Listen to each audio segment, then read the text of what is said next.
Hey gamers, Don here from Need to Know, and today I'm looking at The Colonists, which is out now on PlayStation, Xbox, and the Nintendo Switch. Now some of you may be thinking, this sounds familiar. Well, it was available on Steam first and foremost, where it has mostly positive reviews.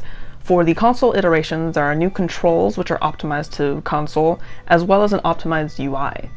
Now, The Colonists is a relaxing city building game in which you help cute robots, as you can see pictured behind this menu, build their dream settlement. So you'll be managing resources as well as erecting structures and pathways to connect them. Now there are 3 game modes: campaign, challenges, and sandbox, and the purpose of this video is to kind of take a look at the very first level of the campaign, which will act as our tutorial, and then I'll post up another video later that shows my progress. There are 13 total levels, and as you can see, it branches here after the second stage in the campaign. They're all locked except for number 1. Let's take a look. By the middle of the 21st century, significant advancements had been made in the fields of robotics and artificial intelligence.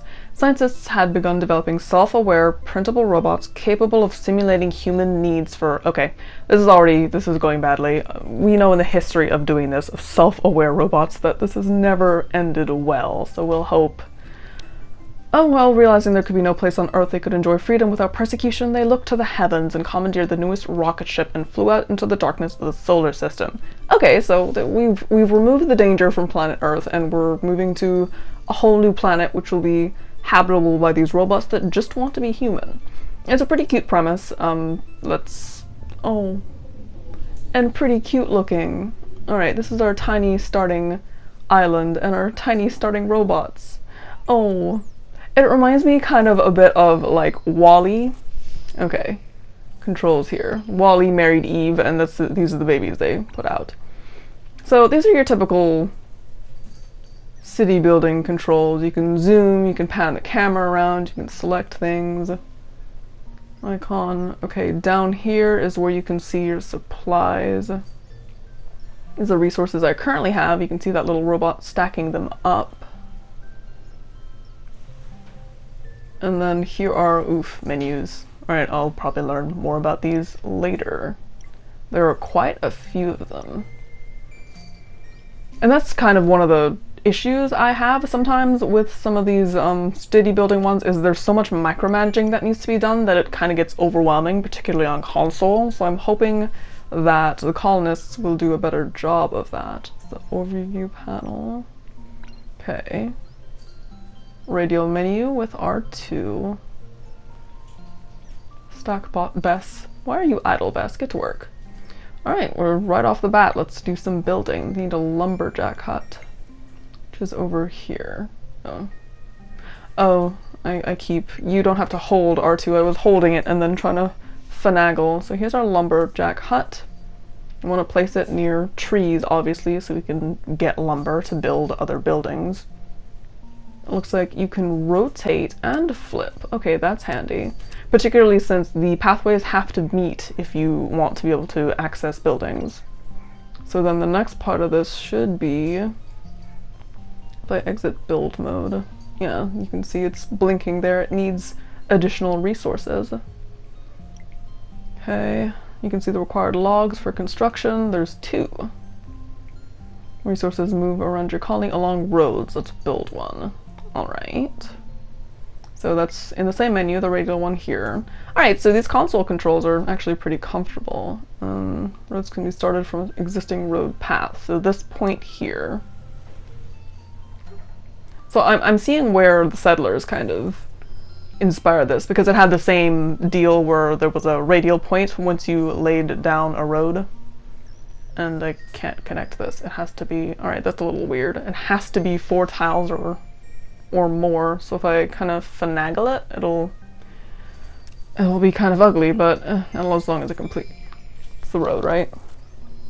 Alright, so you can see them now, rushing along to deliver the necessary resources, and then stock bots will pick up resources, build bots will then be able to build, which he's doing. He's got a little construction hat. Alright, first building. It's complete. We'll print a lumber bot. What's that gonna... Oh, goodness. That is a big robot. Lumber bot Gracia? I guess they're automatically generated, these names. Okay. And this is the resource chain, one of the many, so it shows me what I'm getting and what it needs. As far as it needs energy. You can generate additional energy at residences. Alrighty.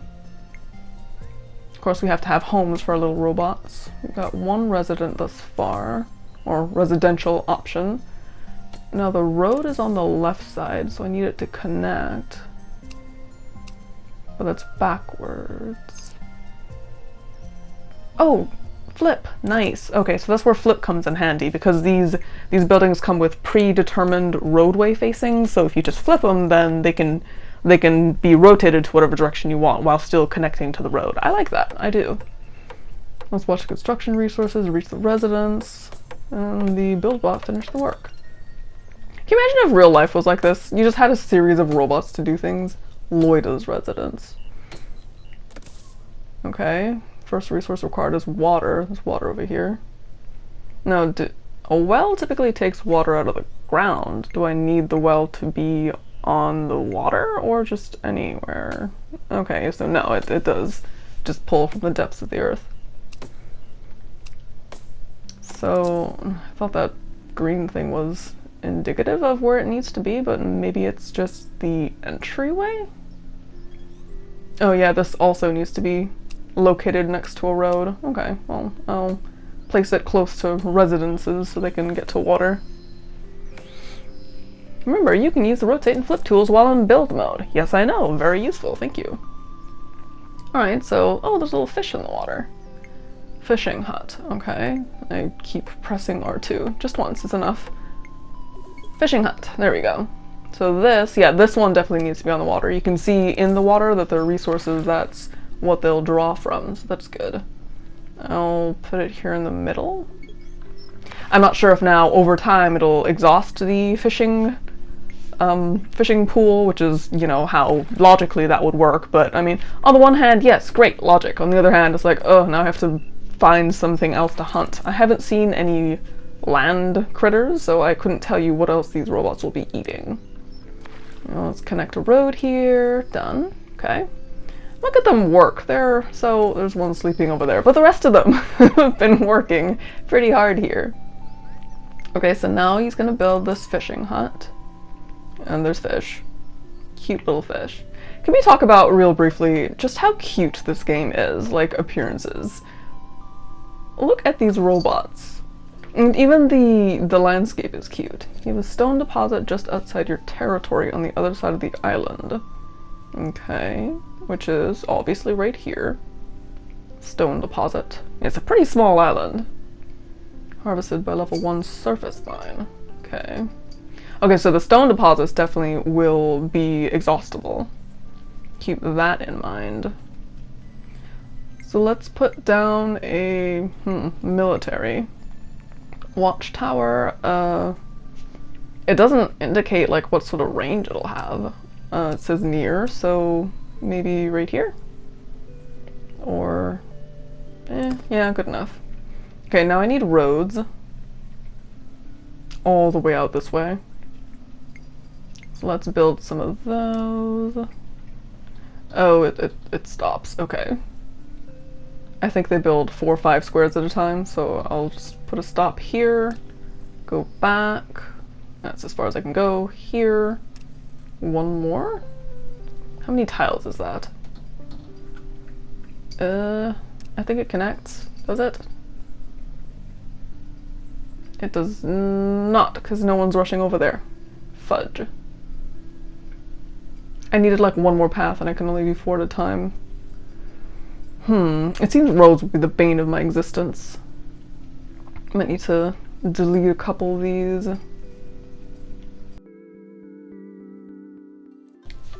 Okay, so after fixing the road situation, I realized then that my watchtower was not close enough. It has to be like directly adjacent to the, like where the shadow ended. So now we're on track. I've got 2, not being reached, damn it.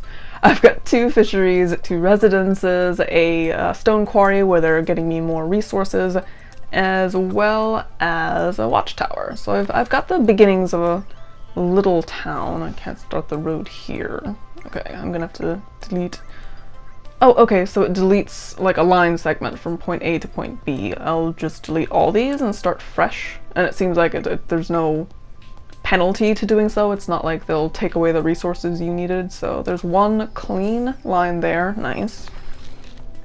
Okay, and yes, I appreciate that the controls are this easy, despite the weird like 4-tile rule for the roads. You gotta keep that in mind. And then up here at the top right, you can see you can speed up the game. I'm at 4x speed right now. Excellent. You have a functioning colony and your skills are looking oh, okay. Whoa. That ended quickly. Alright, well this was level 1 of the Colonists campaign, 1 of 13. Now of course there's always a sandbox mode and challenges, so there's plenty more game time left. It took me about 10 minutes to complete the tutorial, even after like messing up and going back and having to rebuild some things. It looks like it takes you straight into the next mission, and I imagine that'll change a little bit once the path forks for whatever reason it does. I'll find out and report back to you. But here we are again on our ship. This looks to be a much larger area, but I'm not going to do number 2 on camera. I mean, unless you guys want to see that, let me know in the comments below. Again, this has been The Colonists by Auroch Digital. It's available on PS4, where I'm playing it now, PC, Xbox, and Nintendo Switch, wherever you play your games. I've been Dalton to know. Stay in the know.